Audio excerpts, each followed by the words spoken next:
Hello, I'm Aaron Lohr, and this is the Endocrine News Podcast.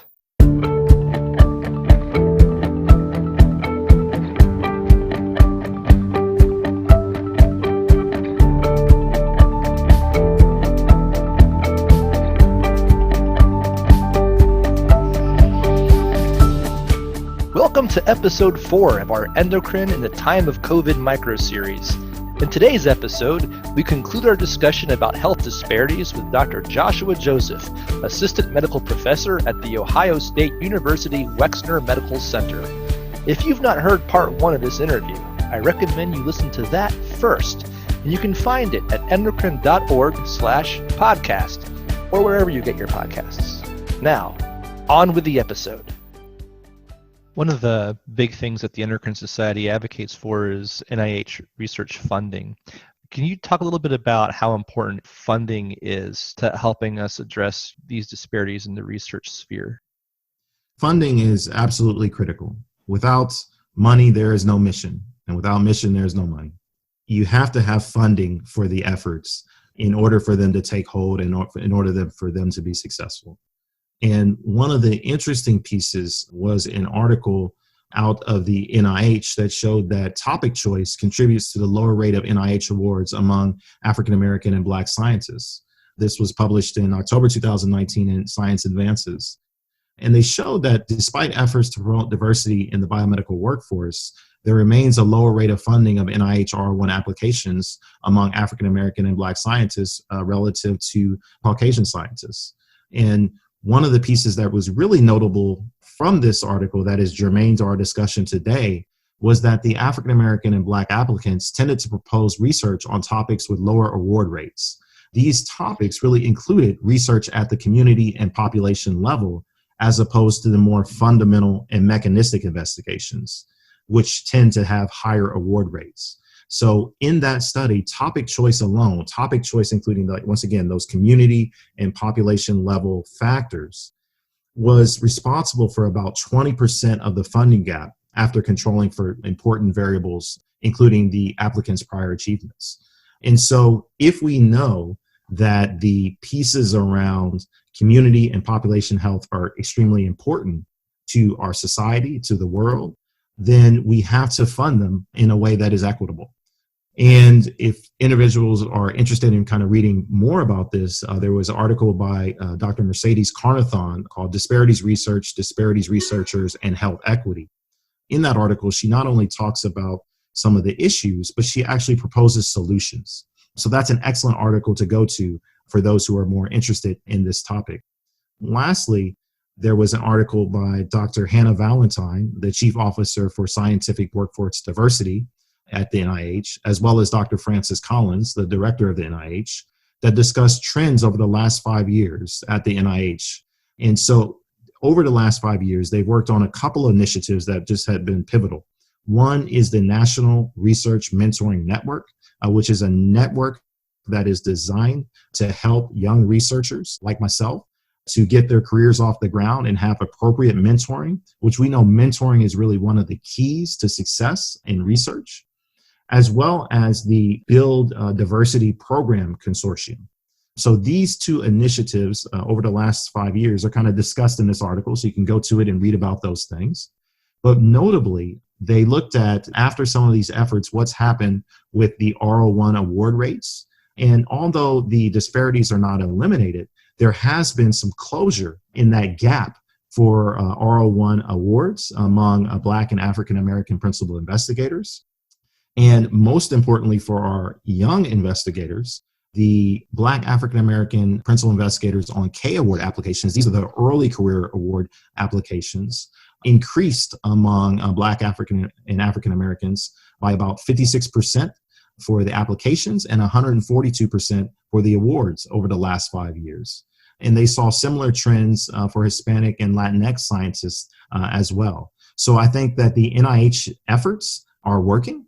They are improving things, and that we will get to a place eventually where there are not disparities in funding, which will be pivotal as we think about the broad context of community and population health work across the United States.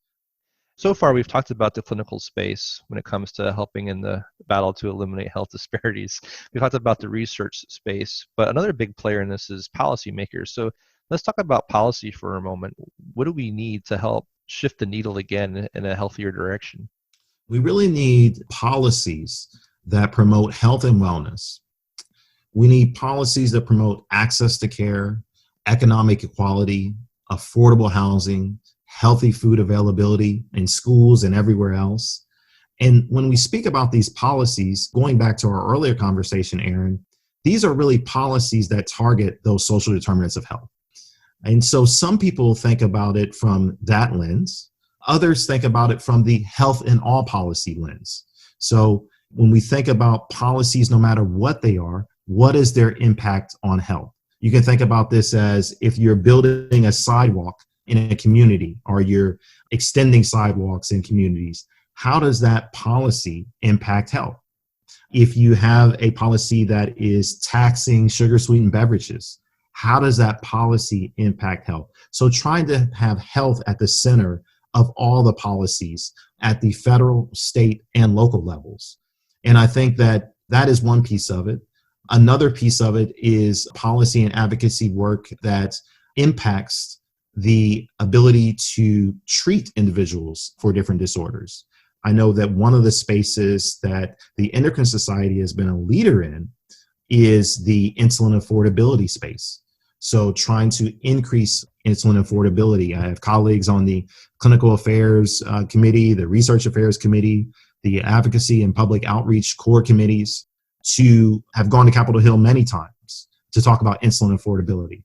And this is a critical issue that is a policy issue that we could address that would have drastic impacts for those that live with diabetes. And so another of the core activities over the last 5 years from the advocacy perspective for the society has been research funding. So we've all been to Capitol Hill, discussed research funding, and we see right now why that's so important. We need excellent research during all times, but particularly during these times when we are struggling to battle this COVID-19 pandemic. What is it that patients can do? What's their role in all of this? All patients are people, right? And I think that sometimes we lose sight of that. All individuals have families and lives, and they are people first. So one of the things that, I always talk about with the people that I see in clinic is to take advantage of opportunities to engage in health promoting behaviors. So I'll give an example of that because I like examples. The Diabetes Prevention Program is a critical program for our country. We have over 86 million Americans with prediabetes. And most of you know, but for those of you who don't, the Diabetes Prevention Program is a lifestyle program focused on physical activity, diet, and weight loss that drastically reduces the transition from prediabetes to diabetes. It's been validated in many sites and sectors throughout the United States. It has a national backing now through the National Diabetes Prevention Program, as well as through YMCA partnerships in local communities. And it's covered by many insurance providers, employers, as well as Medicare. And we know the Medicare population is particularly important because 1 out of 4 individuals over the age of 65 has diabetes. So we really need to stop the progression of diabetes in those who are over the age of 65. But what is sad is only 2% of individuals with prediabetes have enrolled in a diabetes prevention program. I remember, I was sending an email out earlier this year, updating some of my colleagues on this, and I was somewhat facetious. I said the rates of those individuals participating in a program has doubled from 1% to 2%. But it shows that we have to have individuals take advantage of the opportunities to engage in these health promoting behaviors. The big but here is that for us in healthcare, we have to focus on education, awareness, and maybe most importantly, eliminating the barriers to allow everyone to have an opportunity to engage in these health promoting opportunities and behaviors. So in order to do that, we really have to address the social determinants of health. Because if you have a huge barrier, you can't participate in the program, which we know is going to have broad benefits for a person. So I think we really have to think about, on our side, the education, awareness, and addressing barriers piece as endocrinologists. Yeah, and the more we talk about this, I hope that everyone who's listening is appreciating just how complex this whole issue is. We've been talking about the clinical space, the research space, the public space. But of course, a lot of people who are listening to this are endocrinologists, and we should talk about the endocrinologist space. Is there a role for endocrinologists in community engagement? And should endocrinologists be more involved in the COVID-19 response, both now and in the future, due to this high prevalence of endocrine conditions that we're talking about? The answer to that is yes. Yes, endocrinologists have to be involved.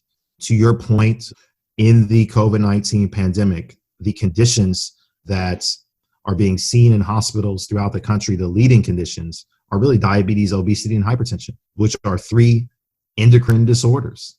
And so we have to be involved. And so I'd like to use an example of how an endocrinologist can be involved in these efforts. At the OSU Wexner Medical Center, we have an initiative to distribute community care kits to prevent the spread of COVID-19 in Columbus, Ohio. And we really know that we have to address this need to get the individuals in communities isolation grade masks or face coverings so that they can go out into the community when they need to, hand soap so they can wash their hands for 20 seconds. Well, they say happy birthday 2 times, right? So individuals That's can what I've wash heard. their hands. Hand sanitizers so that if we're not near a sink, we can still sanitize our hands. And toothbrushes and toothpaste, because look, oral health is just as important too. Our oral health is critical to our overall health.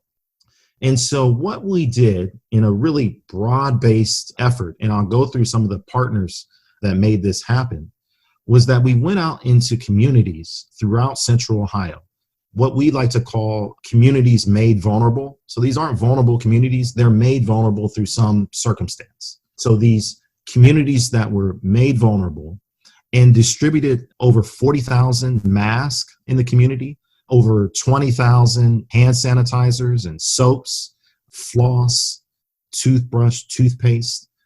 And it was a great drive. I mean, we were out 5 days in the community, about 7 hours per day. And it was just excellent to engage with community members, provide the resources to those community members.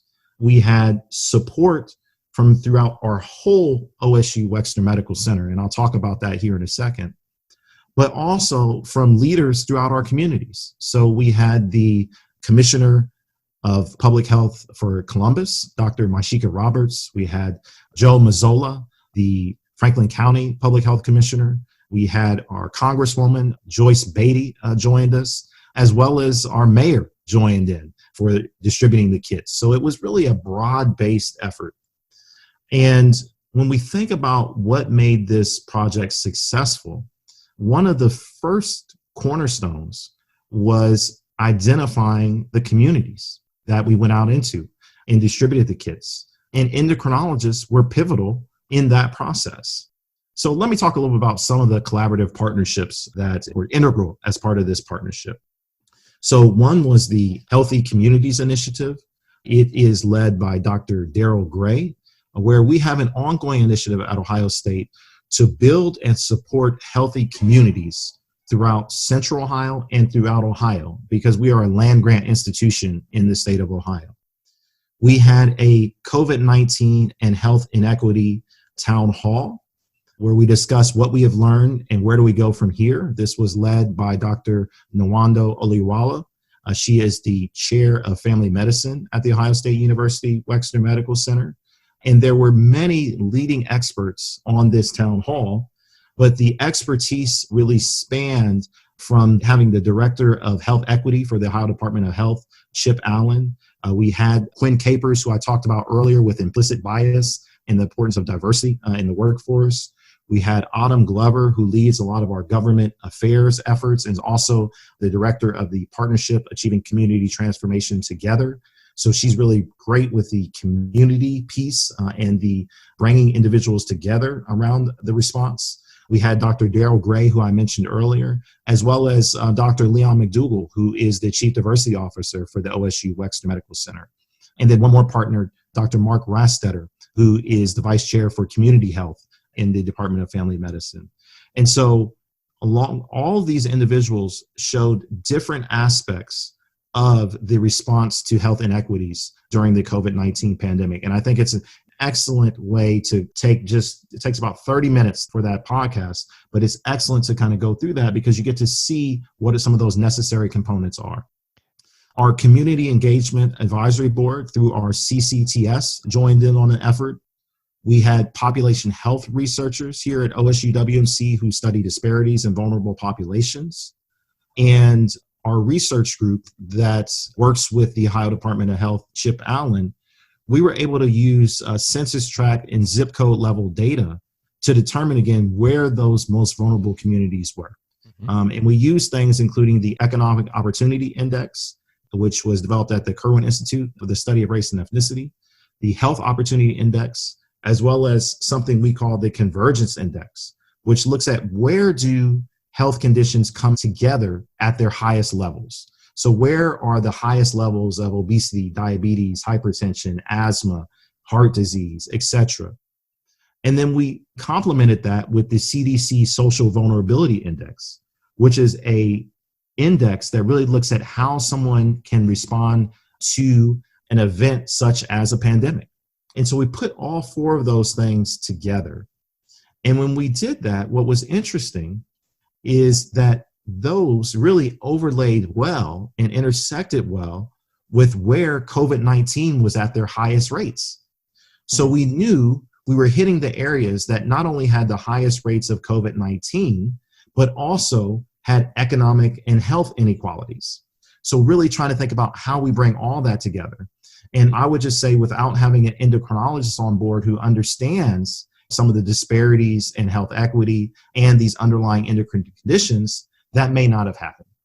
And so our community engagement boards and many members of the OSU WMC had already built trusted relationships in the community over a number of years.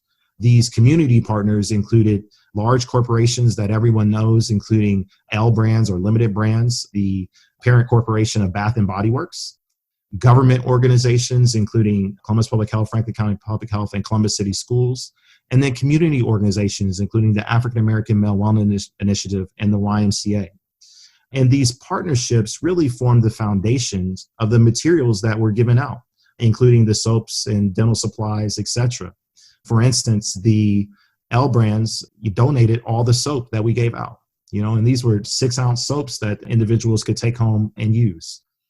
We also had broad collaboration with the medical students and undergraduate organizations, as well as the African American Male Wellness Initiative. They distributed these kits. So they were in a warehouse, social distance, sanitizer, everything that we know we need to do.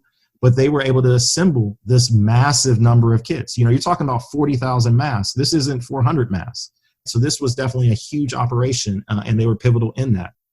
One question that may come up is that you guys were able to give out masks. I want to note that these were non-clinical isolation masks, and that we had the ability to do that based on some of our T0 to T3 research, because we had been working with Battelle on a process to disinfect N95 masks. And so at our hospital, we actually are able to recycle our N95 masks through this disinfection process. That led to having enough of these non-clinical isolation grade masks to pass out in our community-based effort. And without that effort, we may not have had the mask in order to do that. So our basic and translational researchers were definitely helpful in this effort as well. And two last pieces, harkening back to one of my earlier points, we have a diverse organization that's willing to embrace new challenges in novel ways, with leaders who understand the value add of improving community health and really addressing and attacking health disparities in order to advance health equity. And it would not have been possible without this excellent collaborative effort. And so what I would say is it is critical for endocrinologists to lead and be active members of efforts to advance community engagement and care, as no one understands the disorders that are disproportionately impacting underserved, under-resourced, as well as vulnerable communities, including diabetes, obesity, and hypertension, better than endocrinologists. In these times, these three disorders are the most prevalent conditions among hospitalized patients with COVID-19, and obesity is the leading risk factor for requiring mechanical ventilation in those hospitalized under the age of 65. Thus, my opinion is that the time is now to join efforts to improve the care of people and populations during COVID-19, and maybe even more importantly, into the future. I so appreciate this example also that you're giving us. It's one thing to talk about reducing health disparities, but to give an example of how it can be done, how it's working, hopefully is inspiring to others who are listening and are thinking about what can we do to make a difference. There is something you can do. People are doing something, but I think you're also making it clear that it requires a lot of investment. It requires a specific vision in front of it, and it requires partnerships and good collaboration. So thank you so much for joining us today, Dr. Joseph. This was a fascinating conversation, and I hope that you who are listening really enjoyed this. We mentioned a lot of different resources, so if you want to find links to those, just look in the description for this podcast episode on endocrine.org/podcast, and we'll have those there. So thanks for spending this time with us today, Dr. Joseph. Is there anything that we should have covered or mentioned that we did not? The last thing I would like to say is a huge thank you to one of my mentors in the Endocrine Society, Dr. Sharita Hill Golden. She's been a mentor of mine for many years, and important to this conversation, in 2012, wrote a scientific statement on the health disparities in endocrine disorders, biological, clinical, and non-clinical factors.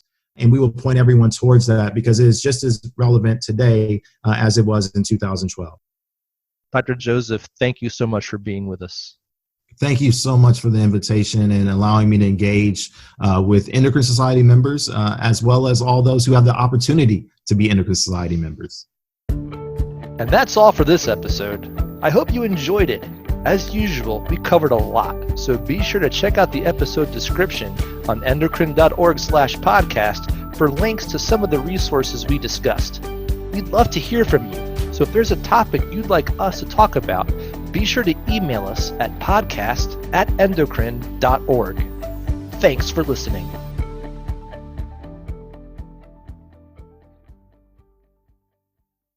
Endocrine News podcasts are a free service of the Endocrine Society. To learn more or to become a member, visit the Society's website at www.endocrine.org.